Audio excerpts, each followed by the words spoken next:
disappointing. There's no better single word to describe Call of Duty Black Ops Declassified.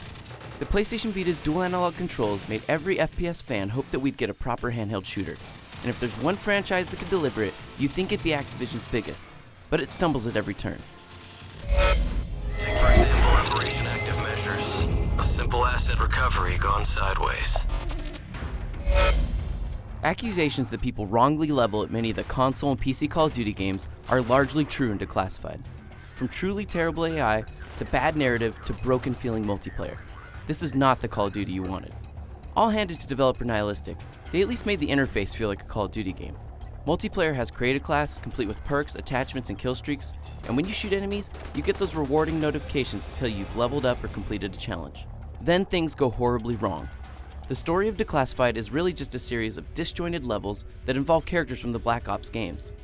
There's no ultimate conclusion, just a number of setups to provide a reason why you're doing the next objective. It's a shame too, because the Black Ops games have traditionally told some of the better stories of the Call of Duty franchise. It just doesn't really look all that great either. The weapons you're holding look good for Vita, but the enemies are often 100% clones. The environment's muddy and uninteresting. There's no moment in Declassified that ever wows, that captures that sense of spectacle that the Call of Duty franchise does best.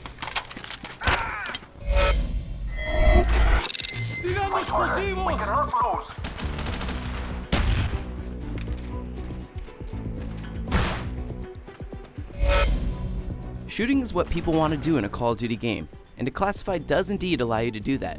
Thing is, it's just not very fun. The single-player story levels toss waves of idiotic enemies at you. Foes who are so dumb, they'll shoot walls right in front of them. Watch as they get caught on walls, too. Yep, that happens. Control issues also hamper the combat experience. It's great playing a handheld and having a second analog stick, but since you can only change the sensitivity and not the acceleration, I keep finding myself overshooting my targets and having to constantly correct. Thank God they have the series' aggressive Snap 2 aim, because without it, combat would be even more frustrating than it already is. The single-player story missions don't make up for the lack of narrative with great design either.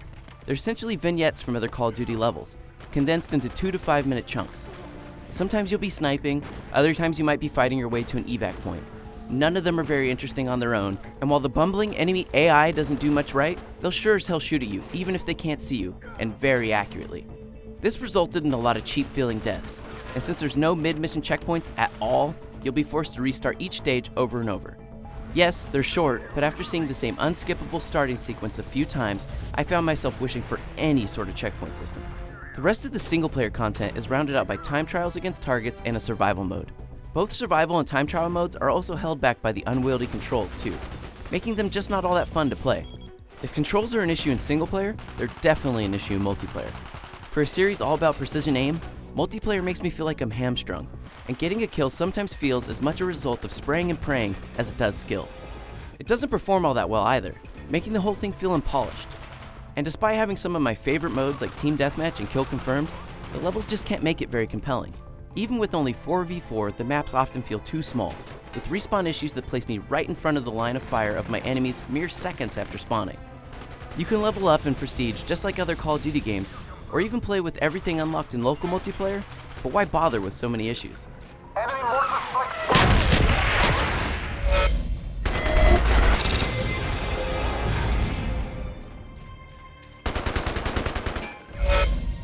Call of Duty Black Ops Declassified is the epitome of spoiled potential.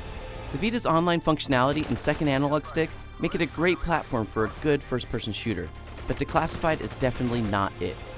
Control woes, terrible campaign level design, and constrictive multiplayer levels, and a number of other issues make it beyond underwhelming.